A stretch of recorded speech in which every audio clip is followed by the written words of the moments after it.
Você sabia que um time teve que viajar mais de 6.000 quilômetros para disputar um jogo da Liga dos Campeões?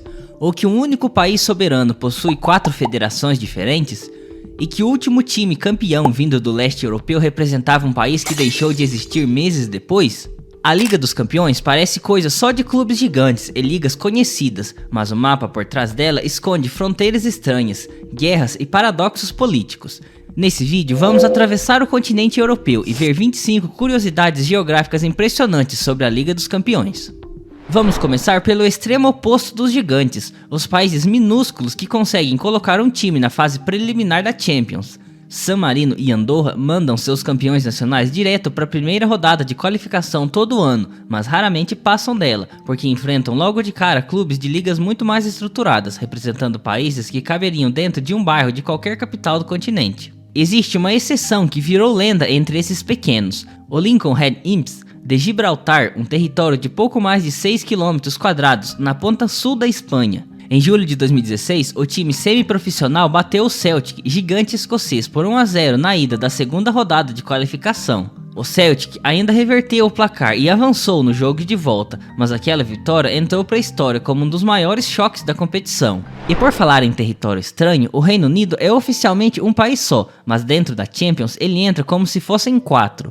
Inglaterra, Escócia, País de Gales e Irlanda do Norte têm federações de futebol próprias desde o início do século XIX, cada um com seu campeonato nacional e seu representante na competição europeia. O caso mais bizarro é do campeão galês. O The New Saints, que domina o futebol do País de Gales, tem sede em Oswestry, uma cidade que fica dentro da Inglaterra, a poucos quilômetros da fronteira. No sentido oposto está Mônaco. O Principado é um país soberano de verdade, com bandeira, moeda e assento na ONU, mas nunca teve interesse em formar uma federação de futebol reconhecido pela UEFA. Por isso, o Mônaco disputa o Campeonato Nacional da França e entra na Champions como representante francês. Mônaco e o Vaticano são os dois únicos países soberanos da Europa que ficam de fora da UEFA por completo. O Cazaquistão levou para a Champions um problema de escala continental. Em 2025, o Kairat Almaty se tornou o time mais a leste já classificado para a fase de liga da competição, e quando o sorteio colocou o clube contra o Sporting de Lisboa, a viagem bateu quase 7.000 quilômetros. O país entrou para a UEFA em 2002, depois de sair da Confederação Asiática buscando mais nível de jogo, e o Astana já havia aberto esse caminho, ao ser o primeiro clube cazaque a disputar a fase de grupos em 2015. Israel segue o mesmo tipo de anomalia geográfica, só que por outro motivo. O país foi expulso da Confederação Asiática em 1974, alvo de um boicote político de países árabes, e passou quase 2 décadas sem confederação fixa até virar membro pleno da UEFA em 1994. Foi assim que clubes como Maccabi Haifa e Maccabi Tel Aviv passaram a enfrentar times como Manchester United e Juventus, mesmo o país não tendo um metro sequer dentro do território europeu. Azerbaijão, Armênia e Geórgia entraram na UEFA pelo mesmo tipo de escolha, com a maior parte de seus territórios ainda dentro da Ásia, segundo a geografia física. E é o Azerbaijão que carrega um dos casos mais duros da lista. O Karabag nasceu na cidade de Agdan, mas não joga lá desde 1993, quando a guerra do Alto Karabakh destruiu o estádio do clube. Até hoje, o time manda seus jogos em Baku, a centenas de quilômetros de distância, e segue conhecido como o Clube dos Refugiados. A guerra também reorganizou o mapa da Ucrânia dentro da competição. O Shakhtar Donetsk perdeu sua arena em 2014 e depois da invasão russa de 2022 passou a mandar jogos em cidades da Alemanha e da Polônia. O Dinamo de Kiev segue o mesmo caminho, revezando estádios em outros países. 2 dos maiores clubes de uma mesma nação disputam a Champions sem colocar o pé no próprio território. Enquanto clubes ucranianos apenas mudaram de endereço, os russos desapareceram do mapa da competição por completo. Desde fevereiro de 2022, a UEFA suspendeu todos os clubes e seleções da Rússia de suas competições, e a proibição já foi prorrogada até a temporada de 2026 e 2027. É a primeira vez em décadas que um país inteiro, com um dos maiores mercados de futebol da Europa, simplesmente não existe no mapa da Champions. Voltando no tempo, até 1991, o Estrela Vermelha de Belgrado ergueu a taça continental no momento carregado de simbolismo. Meses depois, a Iugoslávia começou a se desmanchar em guerra civil, e até hoje aquele título segue sendo o último conquistado por um clube do leste europeu. Antes da guerra, Estrela Vermelho e Partizan, sérvios, disputavam o mesmo campeonato nacional que o Dinamo Zagreb, croata. e chegaram a se enfrentar como companheiros de liga em competições europeias. Depois da dissolução do país, viraram rivais de seleções diferentes, Sérvia de um lado, Croácia de outro, dentro do mesmo torneio que antes disputavam lado a lado. A extinção da União Soviética multiplicou esse fenômeno em escala ainda maior. O único país que disputava competições europeias através de clubes como o Dinamo de Kiev se fragmentou em 15 países independentes, cada um com sua própria federação, e de uma hora para outra o mapa da UEFA ganhou uma leva inteira de novos membros. Desde aquele título do Estrela Vermelha em 1991, nenhum clube do leste europeu voltou a vencer a competição. Todos os campeões seguintes saíram de um bloco concentrado no oeste e no sul do continente: Espanha, Inglaterra, Itália, Alemanha, Holanda, Portugal e França, o que faz da conquista sérvia um episódio isolado numa geografia dominada pelos mesmos poucos países que há mais de 3 décadas.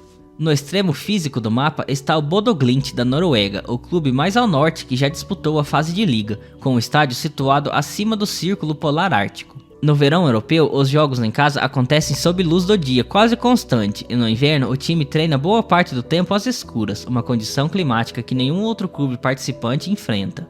Do lado dos pequenos que dão certo, os Países Baixos são um contraponto interessante. Apesar do tamanho reduzido, o país possui muita história e tradição na competição, com 3 times diferentes vencendo o torneio: o Ajax com 4 títulos, Feyenoord com 1 e o PSV também com 1. Do outro lado dessa moeda, existem cidades gigantes que nunca colocaram as mãos na taça. Nápoles é o exemplo mais gritante, uma cidade apaixonada por futebol, com elencos fortes, tanto antigamente quanto recentes, mas sem nenhum título de Liga dos Campeões no currículo. Istambul e Atenas seguem o mesmo padrão. As duas cidades têm clubes centenários e torcidas enormes, mas nem Turquia nem a Grécia colocaram um representante erguendo a taça continental, mesmo com finais e semifinais disputada ao longo das décadas em outras competições europeias. O exemplo mais irônico de cidade mal distribuída talvez seja Madrid. O Real Madrid é o time mais vitorioso da história da competição, mas o Atlético de Madrid, da mesma cidade, já disputou 3 finais e perdeu todas, sem nunca ter levantado o troféu. Porém, existem cidades que invertem essa lógica, como por exemplo Milão. Tanto o Milan quanto o Internazionale já venceram diversas vezes a Champions League. Além de Milão, Manchester também possui 2 times diferentes vencendo, o United e o City. O Chipre também tem sua própria história de superação. Em 2012, o Apoel de Nicosia se tornou o primeiro clube cipriota a passar da fase de grupos e chegou às quartas de final. 13 anos depois, o Paphos estreou na fase de liga e conseguiu sua primeira vitória, batendo o Villarreal em casa, mostrando que a ilha segue produzindo surpresas dentro do novo formato da competição. Voltando para a questão de país mais vitorioso, a Espanha lidera com folga, somando as 15 taças do Real Madrid e as 5 do Barcelona, um total que nenhum outro país da Europa conseguiu igualar até hoje. A Inglaterra tem menos títulos no total, mas divide essa conquista entre mais cidades diferentes do que qualquer outro país. Liverpool, Manchester, Londres, Nottingham e Birmingham já produziram campeões. É um contraste direto com a Espanha e a Itália, onde os títulos ficaram concentrados em só 2 cidades cada: Madrid e Barcelona, Milão e Turim. O campeão mais recente reforça outra dimensão geográfica da competição. A França, um dos principais países da Europa e com muita tradição no futebol, só possuía um título de Champions League com o Olympique de Marseille. E só recentemente que o PSG conseguiu vencer a competição 2 vezes, trazendo títulos para uma das principais cidades europeias, Paris, que até então não havia conquistado a Champions League. Juntando os extremos já vistos, a competição hoje cobre uma faixa enorme de latitude dentro de uma única temporada, do Bodo Glimt acima do Círculo Polar Ártico até os clubes do Chipre e Israel, no extremo sul do continente, são mais de 30 graus de latitude, separando o time mais ao norte do time mais ao sul. Essa amplitude só é possível porque hoje a Champions ampliou seu número de participantes nos últimos anos, abrindo espaço para federações menores, que antes nunca chegavam perto da fase principal. Foi essa mudança que permitiu Kairat, Paphos e Bodo Glimt aparecerem juntos na mesma edição, ao lado dos mesmos gigantes que sempre dominaram o mapa da competição. No fim, o mapa da Champions League conta uma história que vai muito além do futebol de elite. Ele carrega países que só existem no torneio através de outra bandeira, como Mônaco, e países que entram 4 vezes ao mesmo tempo, como o Reino Unido. Carrega guerras que empurram clubes para fora de suas cidades e um país inteiro apagado do mapa da competição. e carrega uma distribuição de taças tão desigual que uma cidade pode ter 10 campeões, enquanto outra do tamanho de Nápoles ou Atenas ainda espera a primeira. Mas e você, o que achou dessa história? Você conhecia todas essas curiosidades? E comenta aqui qual delas mais te surpreendeu. Se você chegou até aqui, é sinal que o vídeo foi bom, então deixa o seu like, se inscreva no canal e deixa o hype, porque isso ajuda muito o meu trabalho. E se você gostou desse vídeo, eu separei outro aqui muito interessante para você assistir, então clica aí para ver depois. Eu vou ficando por aqui e nos vemos no próximo vídeo.